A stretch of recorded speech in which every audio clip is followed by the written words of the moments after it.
Hi and hello, you guys, and welcome to episode 11, I think, of the Plot Twist podcast. My name is Catherine, and I'm coming to you from Berlin, Germany, which is where I grew up and where I now live with my husband and our 3 kids. This is a slow fashion podcast focusing primarily on knitting. Today, also a little bit on mending. I hope you had a good start to the new year. It's been a while since we last saw each other and spoke. And I am glad to be back. I'm a little bit on a time crunch today, but I thought I really want to record so that I could put something up for you and share just a little bit of what I've been making with you and just, I don't know, reconnect. So I hope you had happy holidays and have settled into the new year. I hope you're well. We all continue to be ill.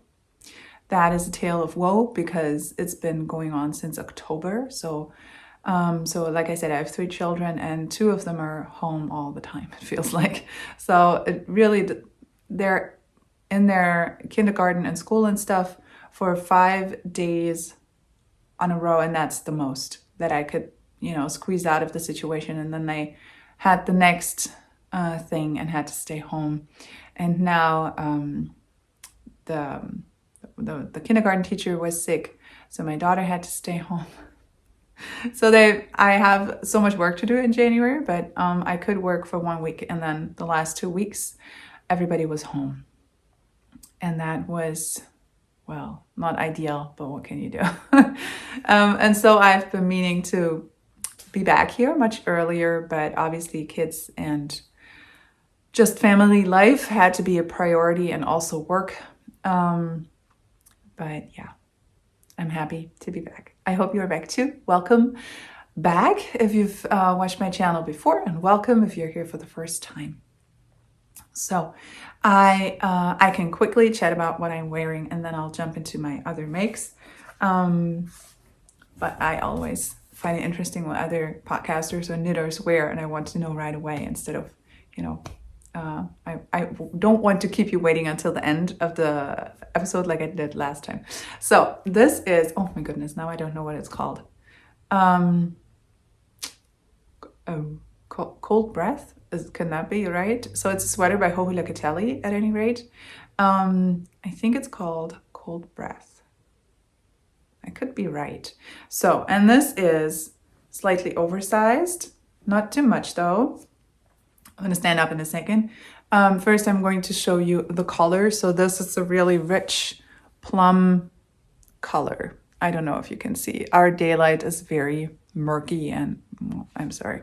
But yeah, this is a very dark purple color. I love it. All of the yarn that you're going to see in the sweater is Cascade, no, is it called Cascade? Yeah, Cascade 220, which I think is a non-superwash yarn. I bought 4 of those colors in New York at Knitty City when I was there. That was back in 2014, and I cannot believe it's been 8.5 years. It feels like 3 years ago. So I spent a summer there on a research trip. And that's when I went to Knitty City. Now I feel like I should have gone to all of those amazing stores every day.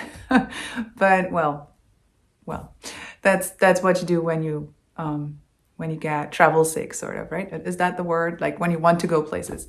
And I bought extra skeins for the sweater when I was back here, because I bought it there intending to knit something else, which I did knit, and then I ripped it out because I didn't like it at all. It was some sort of shawl. I don't even really remember.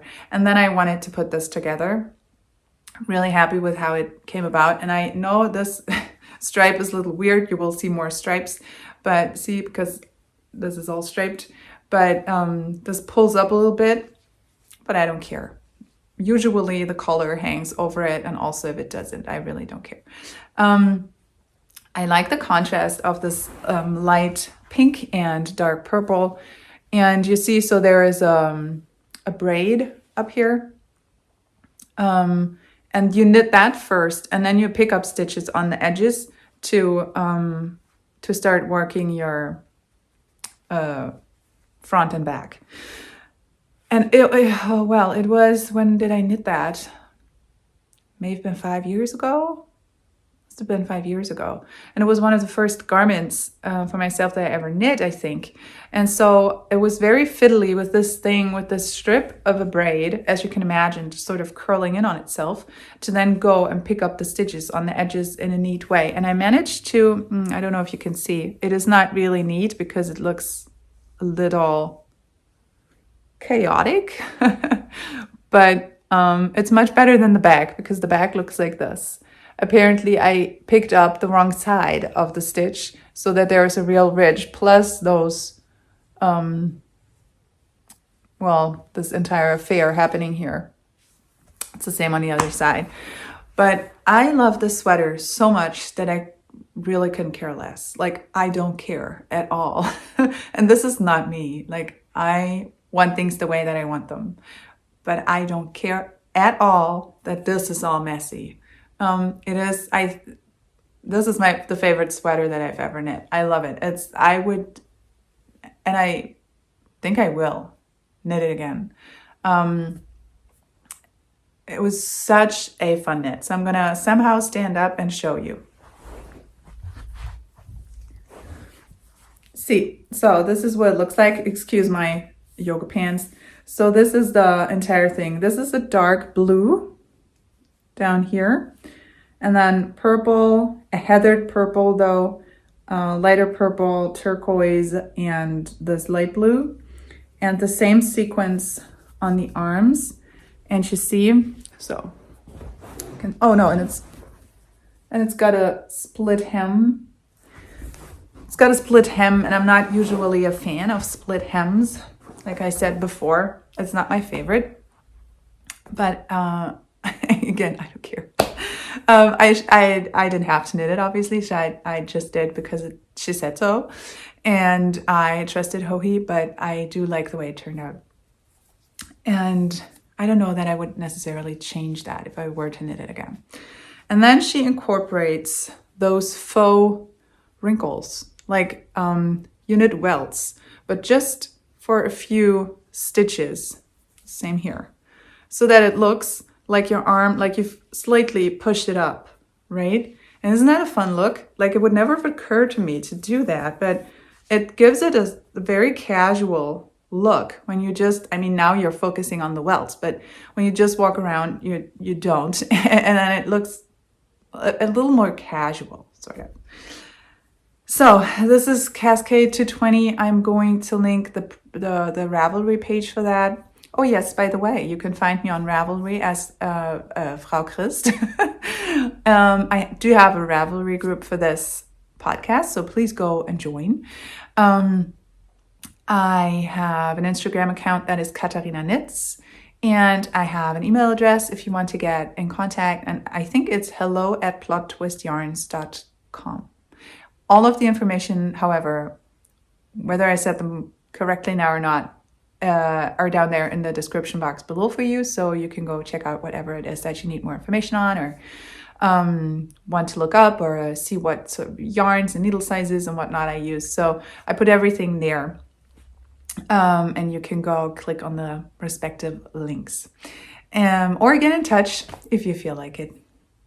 So some of those colors are solid and some are heathered, and I like the mixture of that. I usually don't, but in this case I really do.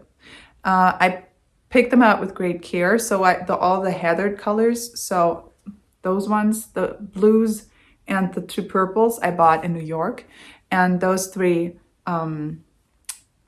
solid colors I bought here in Hamburg at Miley's. Yeah, and that's the story of that sweater. And it was a joy to knit, and it's a joy to wear. And I think when I pulled it out of from the shelf today, out of the cupboard, I thought it starts to felt a little bit around here, which in the collar area, it's a good idea, but because it gives you extra warmth. But for the rest, I hope it's not going to felt. So I'm going to have to be super, super, super careful when I wash it. Okay, but I have to be quick, so I'm going to move on to, oh no, where are they? Finished objects. Because I have finished my Christmas socks. And so, that you believe me, there are two of them. Two socks with not much of a leg, but I only had a half a skein because I sent my other skein off to Francie, my friend. Hi. And so that we could both knit Christmas socks with that, because this is a Christmas colorway by Nicole C. Mendez, who's a hand dyer in Germany. And it's called Christmas Cookies, I'm pretty sure. Yeah. I knit these on a 2.25 millimeter needle with this contrasting yarn. And I made an extra short leg so I wouldn't run out of yarn. And now I have 2 grams left. So I could have gone on, but well, it doesn't matter. And then I made just a heel flap and gusset. And for the heel section, I held the contrasting yarn double with a very, very thin yarn that in German we call Beilaufgarn, which is basically like like, what's it called? A yarn you use for mending or darning, right? It's very thin, but very sturdy. So I held these double to one for the effect, because I wanted to see what it looks like, and 2 for the extra strength, because I didn't want for this area to be too thin, so it wouldn't get holes too soon, right? Okay, so that's my one finished object that I have. And I have a half-finished object on my on my cardboard makeshift sock blocker, which is very big. Again, it looks like a stocking, but just because I have to make the blocker smaller. I see that now, because it's the second time in a row that this happens. But this is one sock of my needles. So what I did here is I had Schoppel-Zauberball or Zauberball leftovers. And I wanted to make stripy socks. And I love my Zauberball with one color that goes through, and then with the Zauberball that changes color every time, right? I like that gradient to be split apart a little bit, to be sort of elongated, or I just like the look better. And also I like stripes. So if you can tell. So I went for a contrasting color, again, scraps mostly from my advent calendar that I knit for my daughter, the julevotte that you will have seen in previous episodes. So I had scraps for the edging, what's it called? The cuffs and the toes, and that blue that runs all throughout, I use that for the heel. Again, just a heel flap and gusset, and 2.25 millimeter needles, commercial sock yarn. I think it's Jawohl by Langjans and Avetta, whatever their sock yarn is called. And then the Zauberball, crazy Zauberball, right? I don't know the colorway now, but I'm gonna put it on the page for you. And I, excuse me, and I thought I had enough of this, of the Zauberball colorway, but I didn't. So this is my second sock, and since I didn't have enough of the pink for another cuff, or I think I would run out, I thought I would run out, I picked the dark, a darker purple for the cuff, and I just knit a little bit in that exact same style, and where's the rest? And I have about this much left of this tiny Zauberball. And I thought, okay, so immediately I thought of Stephen West. When you run out of yarn, he said that in a workshop, consider it a color opportunity. Okay, Stephen, I am on board. I grabbed my other Zauberballs that I have, and I wanted to keep that, well, this is like a baby pink and a baby blue and a little bit of orange, and so I wanted to remain in that sort of palette so that you don't really see the cut from, oh, she ran out of one Zauberball and used another. So I think I have this one. I think I'm going to use the yellow and maybe sort of this color right here that is a little lighter and softer and a little mauvey, and maybe those two right there, this yellow, and it goes into that blue. Can you see that? So I'm going to use those, and then I have this beauty where I think the pink will go, and this looks like it's perfect, and this right here, even the green. And where is it? Hold on. There's a mess in my project bag, which is to be expected. And then I have this little leftover, and I'm going to use those bits right here. And I think that is going to be enough already.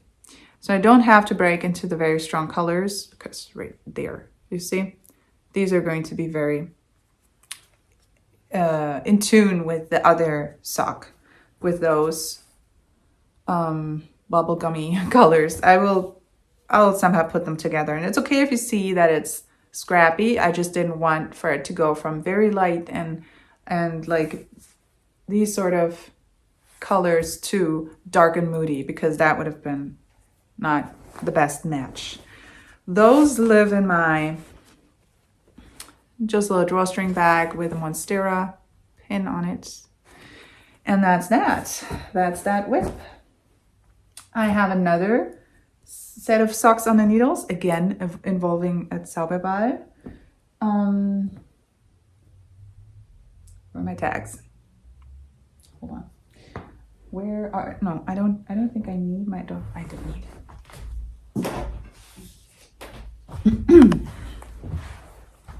Okay, I have them.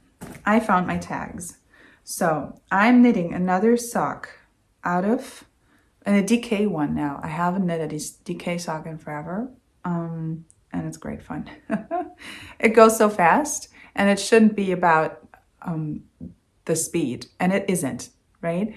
But with the little knitting time that I have right now, it's just a treat to be able to finish something soon and to really see progress. And also I have that itch to like cast on everything right now, everything. I want to knit on all the things all the time, and I just can't. And when you have a quick, like an instant gratification project, that is just very soothing, you know? It's sort of, it scratches that itch. I don't like that metaphor. I think it's so gross always, but it does the trick, sort of, right? To soothe the nerves and just calm down. So I'm going to show you the two colorways, even though with the Zauberball, as soon as you have knit a few sections of that gradient, the entire thing looks very different. So here it looks very pinky. Underneath there is a lot of orange and darkness.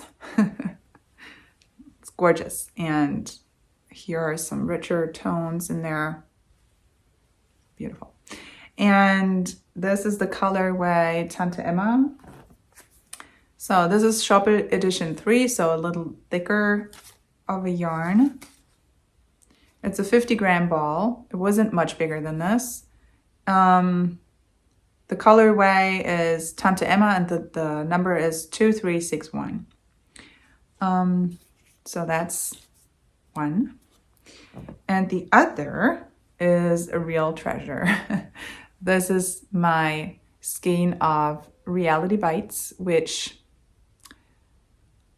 I got, I think, pre-pandemic or at the very beginning of the pandemic. I don't know, but which I got quite some time ago from Canada, from Debbie of, not Debbie of a Homespun House, Debbie of The Loving Path. I'm sorry, Debbie, and hi if you're watching.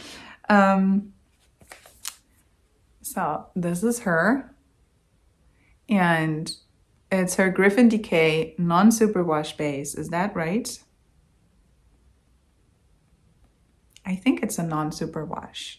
It's her BFL, so Blue Face Leicester Base, a DK weight, like I said, and the colorway is Reality Bites. Reality Bites.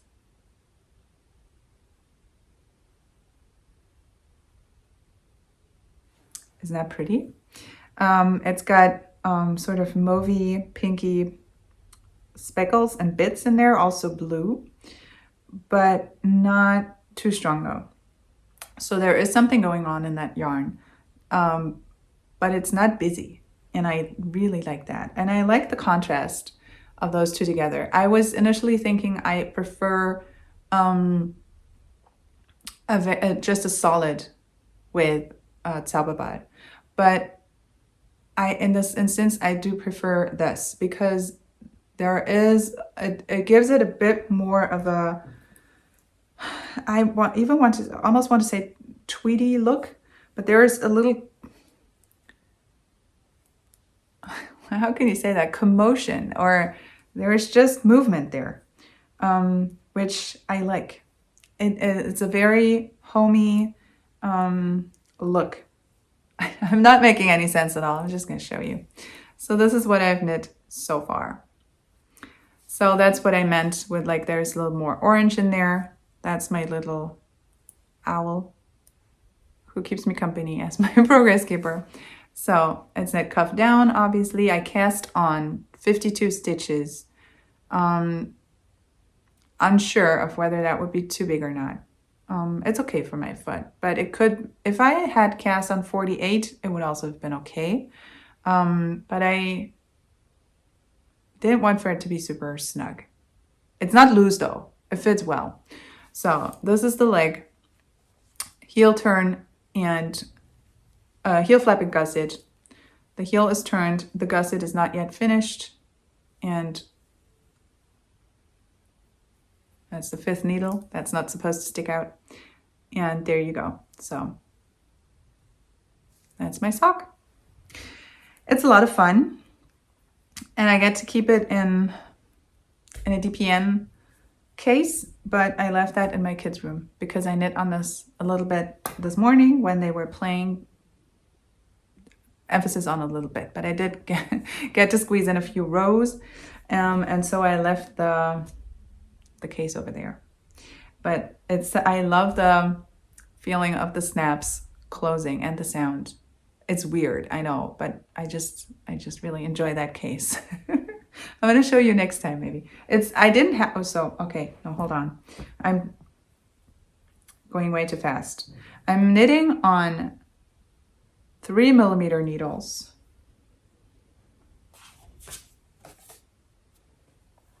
Okay. I need to go back because I was going way too fast. So I'm knitting on 3mm needles, and since my others, the circular ones, are in use, so that would be a US size 2.5.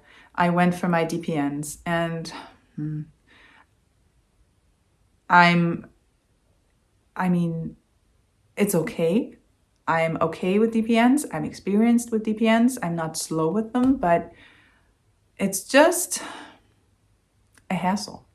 Like there are 13 stitches on each needle. Once I finish the gusset decreases. And that's just not a lot of stitches. And then you have to do that entire ballet to change your needle. And that is a little annoying. Not annoying. No, it's not annoying, but it's just, it could be so much easier with my magic loop. That's what I'm saying. I'm not in love with DPNs, but I love that I get to use that case. So, you know, the DPN cozy, that's what it's called. The DPN cozy, and you put it in and then close your, those little clasps. So that is fun. I love that. But yeah, it wouldn't be my first choice. I'm not in love with DPNs, but that's okay. Everybody has their thing. DPNs aren't necessarily my thing, but they don't have to be. Another and last work in progress, or that I've worked on over those last few years, over those last few weeks, is my jelly roll blanket. And I wanted to make a little bit of a dent in it because I want to see it grow. And I'm using scraps for it. So it's okay that it grows as I knit other things, you know, that it takes its sweet little time.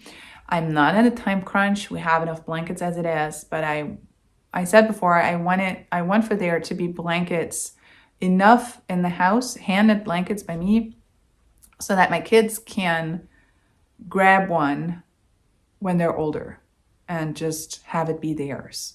I want for that to be possible. And they're now 2, 5, and 7 because two of them had their birthdays in January. So that was also on my list. And if you've ever organized that, oh man, it's, even if you don't throw a big party or anything, it's just, a kid's birthday is just a whole lot that you can have on your plate, right? And so 2 of my kids were born 3 days apart. So we have our birthday marathon over now because our parents also have birthdays in January. So all of this is over now as of yesterday.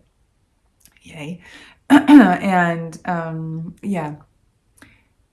And why am I saying this? Oh, they're so young, but it won't be long. It won't be long. The years fly by as it is, and they're not going to get any slower, you know? They're not going to go by any slower. So I figured I pull some minis out and continue my stripes. And I have finished the 3rd and started a 5th stripe. And now let me manage everything. Okay, I'm just going to shut up and show you once, and then I'm going to talk you through what I did. And please ignore the dangling yarn. I need to cut those off. Those loose ends are technically, everything is already woven in because when I change colors, I knit those 2 colors together for just a handful of stitches. And then I let those ends hanging, and I have to eventually just cut them off after having given this baby a soak so that they won't, I would always cut off the ends after the soak and not before, because then the stitches move and change and bloom, and non-superwash grows, and then you have a whole lot of loose ends again. So I'm going to do that eventually in a few years' time, I assume. Okay, here it goes.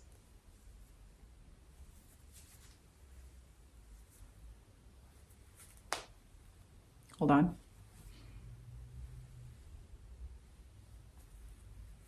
So that's it. As you can see, I thought I wanted to give this project some sort of a pattern. So this is the Jelly Roll blanket designed by Kay Jones of the Bakery Bears. And I didn't want for all the scraps to be everywhere, even though that looks beautiful, but I wanted maybe as a little challenge or game for myself, I don't know. But I thought I'd do one sort of blue-green column, right? And then gray tones. And then I went for pinks. And I included some beautiful minis that I got in my advent this year or last year.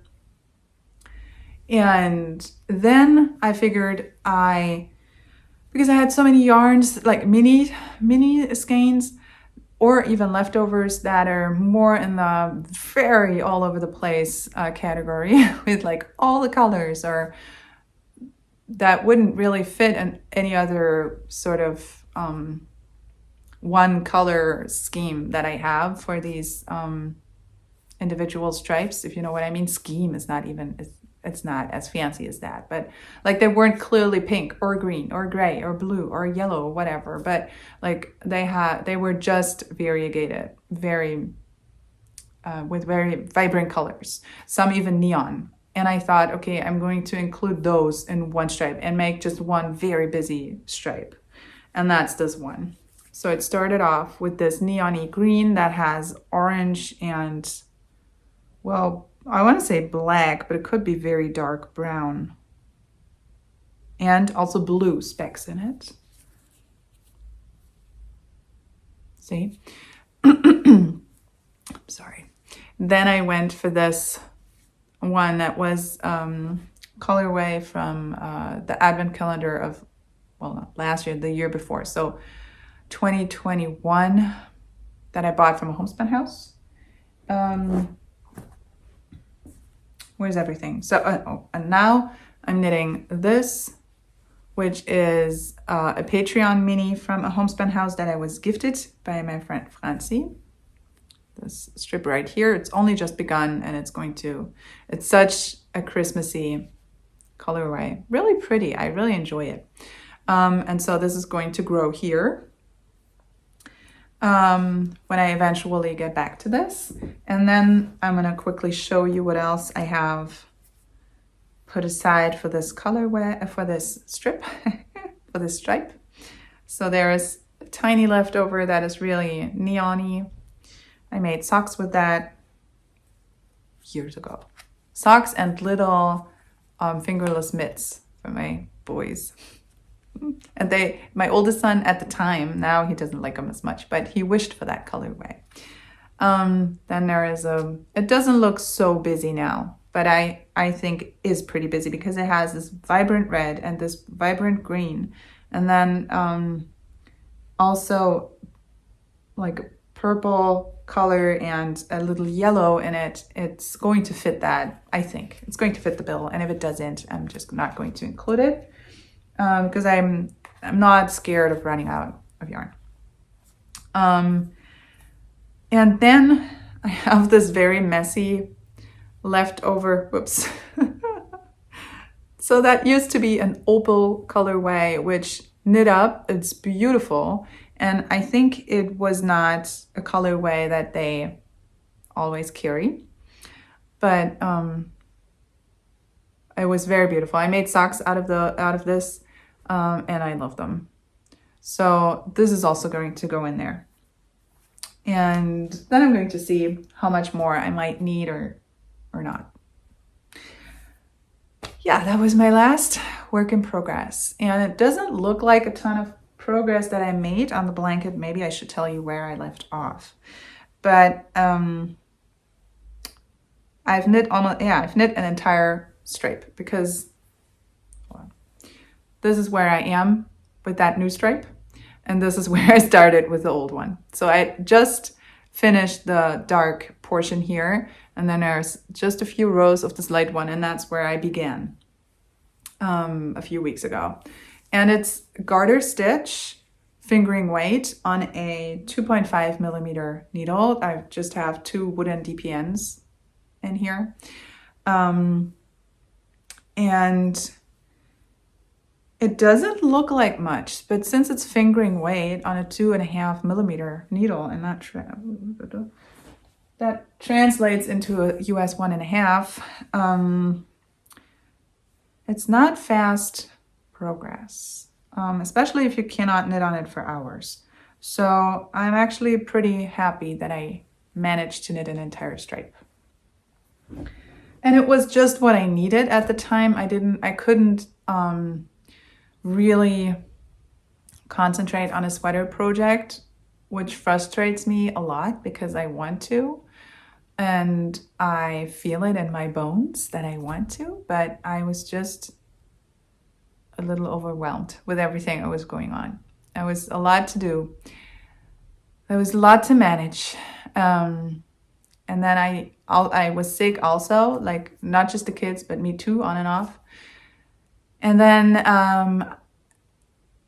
my evenings were full with other chores, and I got to sit down at 10 o'clock. And then there wasn't much knitting time left. So I didn't want to dive into a pattern where I had to pay attention. I just wanted to knit a little bit and just be just see those colors in front of me and enjoy them. Color therapy, that was what it was. I just wanted to give myself this little break and be just happy about the beautiful colors and about the little progress that I had made. And then after a few days, see that translate into more and more progress, right? So that was what I needed. And yeah. And for the last few days, it's been socks for me, and the stripes of the Zauberball, they just make me very happy. It's just happy colors. And I've said it before, but I really believe that color and the beauty of the color play and seeing the yarn slip over your needle stitch by stitch by stitch and the color changing, like with speckled yarn. That's the great joy of speckled yarn, right? That is just very therapeutic, and it adds beauty to our life, and it's just important, and it makes me very happy. Color play is really a major aspect for me in knitting. Yes, it's the motion, it's the soothing my nerves, it's the producing something with my hands and having something handmade to wear, and the texture of the yarn, even especially when it's less plasticky but more rustic. This isn't rustic, but it's not super wash. And that aspect is very strong for me in my knitting game, is what I'm trying to say. By the way, this yarn, the Cascade 220, when I bought this at Knitty City in New York, it wasn't a cheap yarn for me. I think for 4 skeins, I paid something in the neighborhood of $45, $50 in 2014. But yeah. And then I bought them here for, I don't know what I paid here.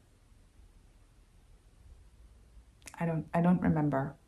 I don't think it was more than 20 euros per skein. May have been less. No, it wasn't less though. It was around 20 euros. So, some podcasters, I've heard this yarn specifically mentioned as you could even use Cascade 220 if, all the other options are too expensive, too fancy for you. And I thought, it's not that cheap. Like, I never felt that it was that cheap of a yarn. Not the quality. I don't mean the quality, because I don't have anything to say against it. But on the contrary, I really enjoy the yarn. I do want to knit with it again. But also, like, just the price point, I didn't think it was that low. Especially at the time, because I was still a student, and that was a little investment. It was my yarn souvenir, sort of, that I brought home. And luckily, it's turned into one of my favorite pieces that I've made for myself.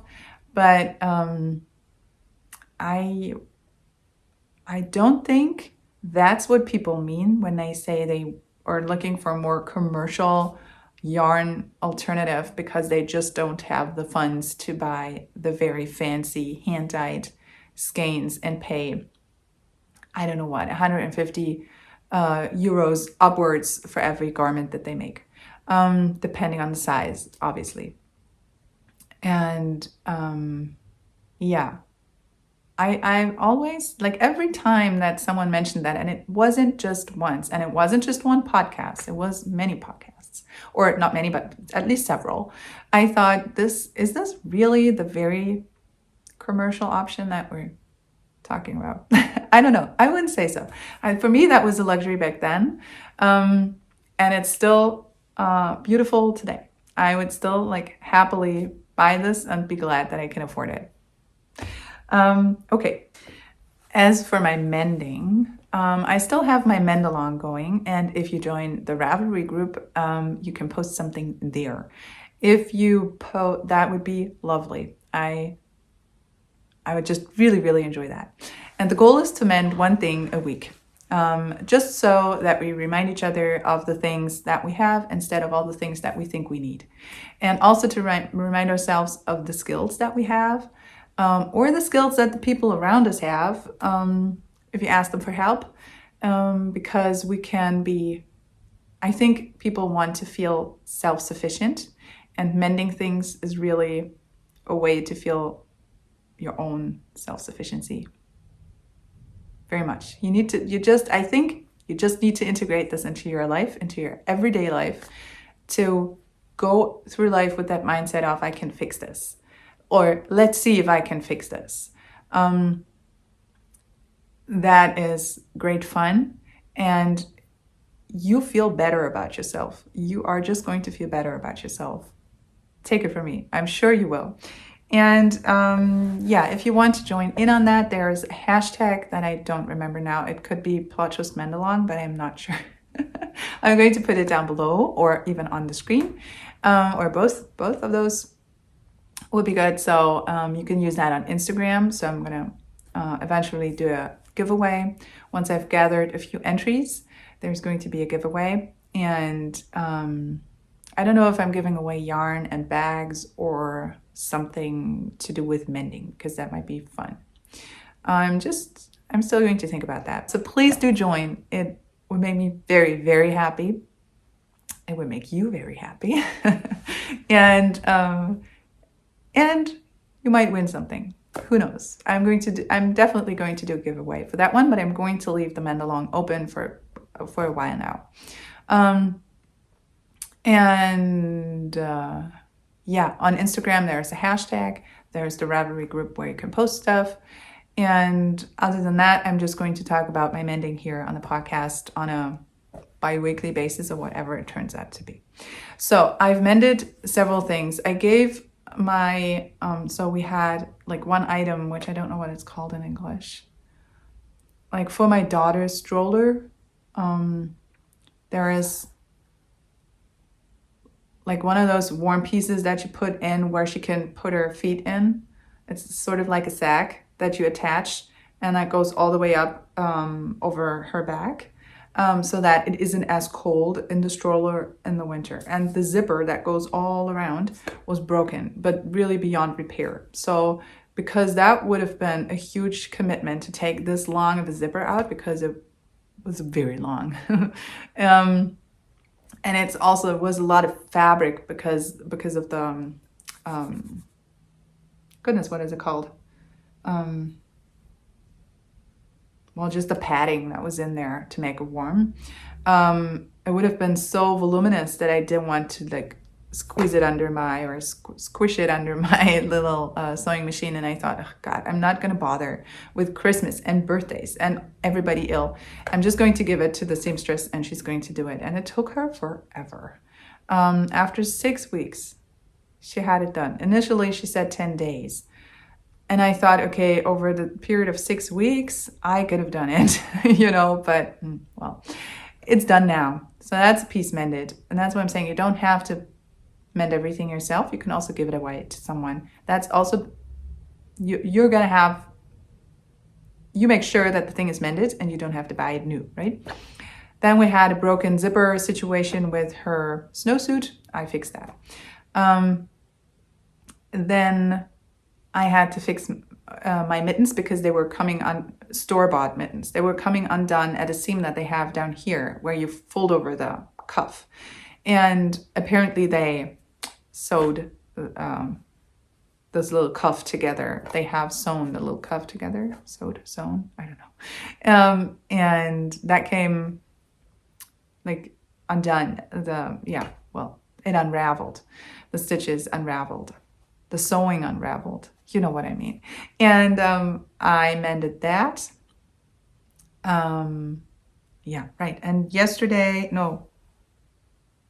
was yesterday, I fixed a few little holes in my hot water bottle, which looks like this. This color palette is not my color palette, if you can tell. Having said that, it is beautifully made. This was a Christmas gift, I think 2 years ago, maybe a year ago. Doesn't matter, 1 or 2 years ago. And my father's partner gifted this to me, and her friend, she has a friend or knows someone who makes these. And so this is, I'm going to show it up close in a second. And please don't be irritated because it's a little pilly, obviously. She felts the wool, and I think those are, the motifs are needle felted, I think. It's not knit and then felted. Maybe the cover, but not the pattern. So.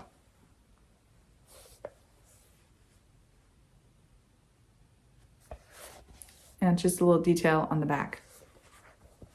You can see it's been well loved and used because it the wool makes keeps the warmth much longer than if you have a synthetic cover over them, obviously. So it's a really good functional piece, right? And we use hot water bottles a lot over the winter. because we don't have the heating on that often, and in the evening it turns off anyway. So that's when I take out the bottles, and it's not rare that I go to bed with a hot water bottle, even though I also have a jacket on. It's so hot. And hand-knit socks. I tend to be cold in bed. I'm not usually someone who is cold easily, but in bed I am. It's weird. But everybody has their, I don't know, weirdnesses. It's just my brand of crazy. So, and I don't know if you can tell, but those shine a little bit. It's hard to see. Anyway, so there were holes in that, is what I'm saying. And I mended them. No fuss at all. I just did patch, patch, patch, and that was that. But I happened to have a yarn and the color that worked. So this was a hole, right? Can't even really see. And somewhere there was another on the back, right there. Ooh. Here. So I don't know if you saw that. It's nothing major, and I only see them because I know those mended spots, because I know that they're there. So that was my mending project for this week. I mean, no, and I mended a sock. I darned a sock, is how you say it, right? Of my son's, just a cotton sock, but he loves it. There are airplanes on it, and he loves them. Well worn. It had been mended before, and I mended it again this morning, as the other two who stayed home played in the kids' room. I said they were mending the sock, and now it's done, but it's back in his drawer, so you can wear it. And I have, oh my god, the to be mended pile grows and grows and grows and grows and grows. I don't know how I'm ever going to get through this. But I usually once a week, I feel like, oh my god, I need to get a little bit of that load off my back, and then I pull a few things out and I work through them in the evening, or 2 evenings, or however long it takes, maybe an afternoon on the weekend on my sewing machine, and then I have, you know, those things done until they end up on the pile again, inevitably, because it always happens. But well, then I have, oh, what is this, by the way? Yeah. I needed to check what I pulled out to show you. I have acquisitions to show you, which is a rare case, but I went to my local yarn store, and that was a very unexpected trip that we took, and it was so much fun. And yeah, and because my brother moved, and he is within walking distance from that store, which it's not my neighborhood, but for the walking distance, I'm totally jealous. And my husband and my sons went there with a whole lot of tools to help him build his kitchen together, and sew everything so that it fits exactly. And I don't know why, not saw. What's the word when you use a saw? I don't know how you say that, but you know what I mean, I hope. Well, they helped him build his kitchen together. And the boys were super excited. They wore all of their gear that they have and took measuring tapes and flashlights and whatnot, so they were well equipped for the adventure. And so my daughter and I went also, but I didn't want to be on the construction site really. So we took a trip to the store, and then we went back home with public transportation and met everybody else back home. And at the place, at the yarn store, oh man, so beautiful. I got what I had, yarn that I've had my eye on for a while. It was an investment, but I just wanted to try it out so badly, and I have a project in mind. Here it goes. I got some Hedgehog Fibres Tweed. Is that what it's called? Tweedy.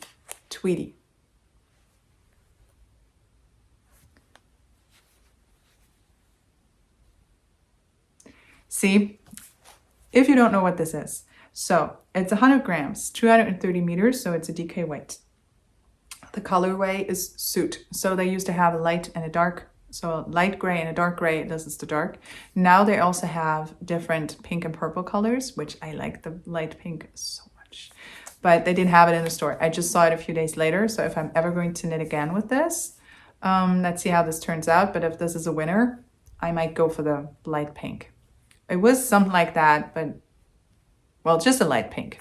And yes, this is so 50% wool, Falkland Merino wool, 37.5% recycled wool. And this is the bits, the Tweedy bits that you see here. And people can send in their leftovers and scraps, and then they're going to be, I don't know, shredded and spun into the strand of yarn as tweed elements, right? And 12.5% Hedgehog Fibres thread waste. So whatever waste they have from their production, they also include here. So it's a 50% recycled skein with bits that would otherwise not have been used up at people's homes or even been thrown away in the, well, at Hedgehog Fibres. Yeah, and I really wanted to try this. And I'm going to knit a top-down raglan. I'm just going to knit a top-down raglan and make it not too snug. I want for it to have a little room, not maybe as much as this, but so this is where I am. This is a little wide, but I would like for it to be a little roomy, not too snug. So it has to have positive ease, but not too much. And I see it in front of me in my mind's eye, just a raglan, top down, no fuss, no nothing, just go for it. And maybe straight sleeves and then a rapid decrease before the arms, before the cuffs. And yeah, and just have it be very casual, but not super oversized. Yeah, that's what I'm envisioning. It should be doable, and I'm just going to go for it. And if I don't like it, I can still rip it out. Rip it out. I can still rip it out. Rip it out. Hard. Words are hard. Okay, and this is it caked up.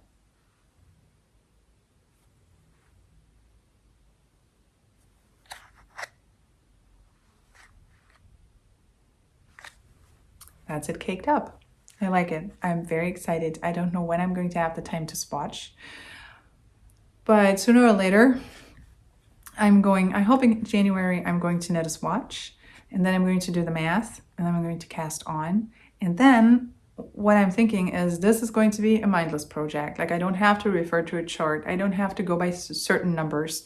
I'm just going to do what I do with a top-down raglan, and then eventually see where to start separating for the sleeves, which isn't hard because I can try it on and then go from there. And now I made it even easier on myself to try it on because they had, sorry for the crinkling is what it's called, not wrinkling.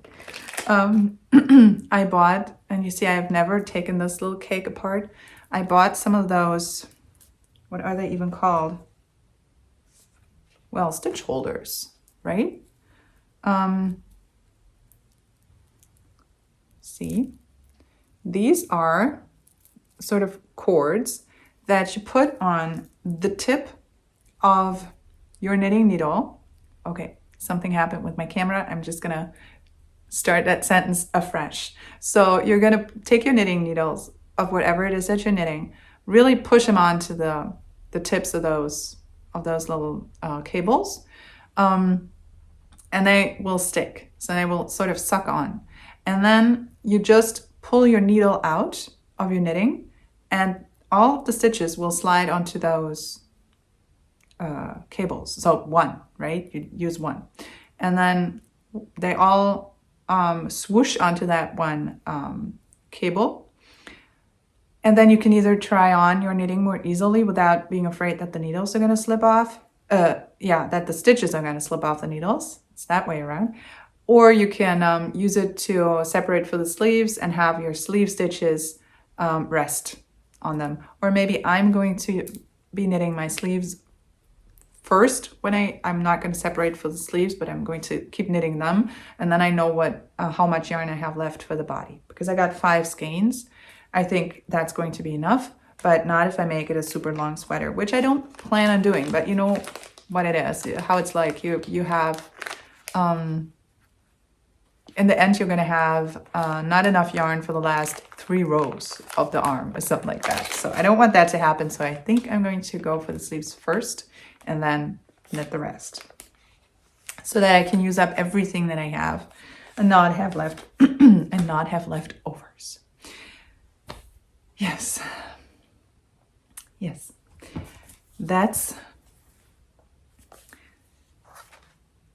my future raglan sweater and my most recent acquisition. I don't often buy yarn, but I bought this and I was very excited about it. It was a treat. I thought about it before. I've been thinking about this yarn for over a year now.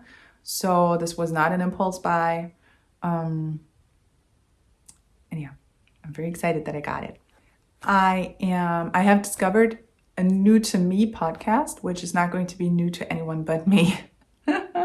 It's called the Knitting Traditions Podcast. You will probably know her. I didn't know the podcast, even though upon rewatching the earliest episodes, I realized I have watched one of those, but somehow didn't stick with it. But I think it's such a lovely podcast, and she's such a good knitter. And if you ever need inspiration to knit a sweater, and just inspiration in the sense of being motivated, but also in the sense of finding patterns and yarns and just everything, you really have to watch that. It was great fun. Yeah. And what I've been watching, I've been watching 4 Weddings and a Funeral.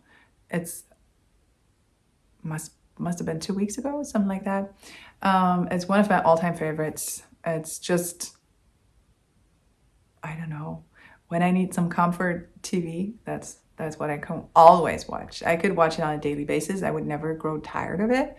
I love the movie. It is so fun. And I learned just now that they had to shoot so many scenes extra because they swear so much, and they had to shoot those scenes again for the American market without the swearing. Isn't that weird?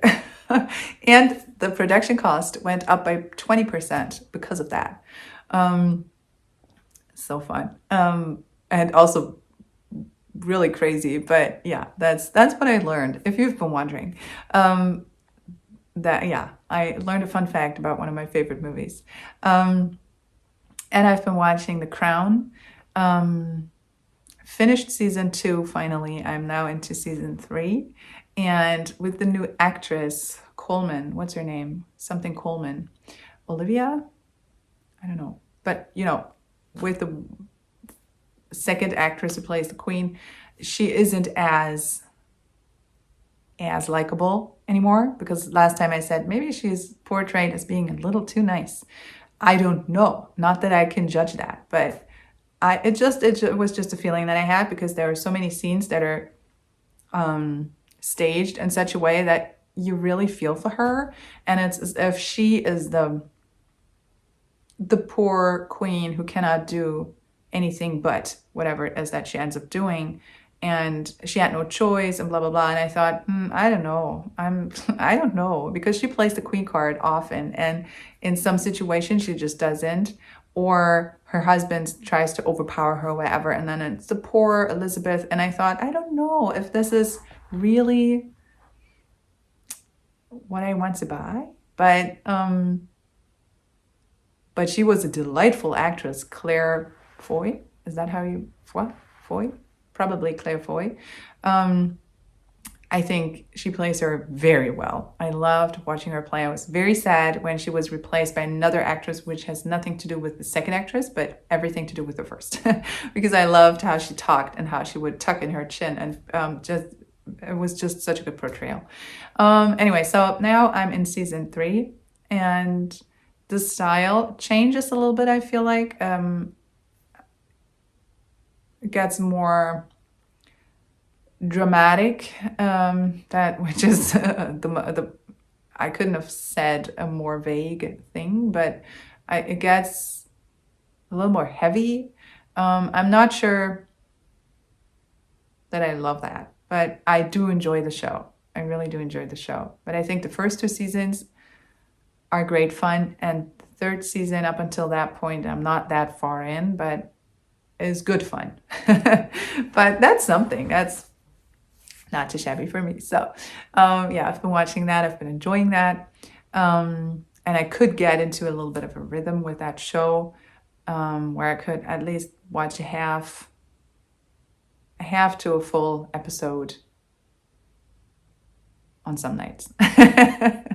So, oh man, I hope that the oncoming weeks are going to be a little bit more relaxed, and that we all can get back on our feet and I don't know, just have a little more energy for everything that the day holds. Because I also started a treatment at my doctor's where I need to take certain medicine for my stomach, and then for 2 months, because I have had stomach issues for 20 years. And now finally I found a doctor who says that he can still help me and that there is still something to be done. And so I'm going through that treatment now, which isn't dramatic at all. I'm happy that I have the funds to do it, to pay for it, and I'm happy that I found this doctor who I think can really help me. But it is incredibly annoying because I'm only allowed to eat 3 times a day, and I'm allowed to eat almost nothing. Like no wheat, no sugar, no milk, no fruits. And that leaves me with rice, potatoes, and vegetables. And I don't want to complain, but it's not what I need when those sort of restrictions and set times where I have to eat, because otherwise I'm going to starve. It's not what you need when you're very busy on all fronts, right? But it's just what it is, and I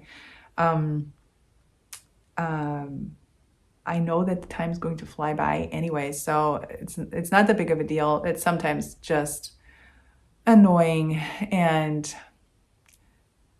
a little, how can I put this? I don't know. It's just, it takes extra energy, right? And that's not what I was looking for, but yeah, well, I don't want to complain about this. Yeah, and I just hope that the next weeks are going to hold 5 minutes where I can knit, and then I'll be back to show you whatever it is that I will have made. I will always be back here as soon as I can, and I appreciate everyone hanging in there for the next video, or even checking out the podcast now and coming back for another episode. So I hope you're well and you're hanging in there with everything that you've going on in your life. I wanted to chat about more stuff today, but I'm going to keep that for next episode, and maybe it's not going to be that long. Okay guys, happy knitting. I hope to see you soon. Take care, be well, and yeah, and I'll see you. Bye.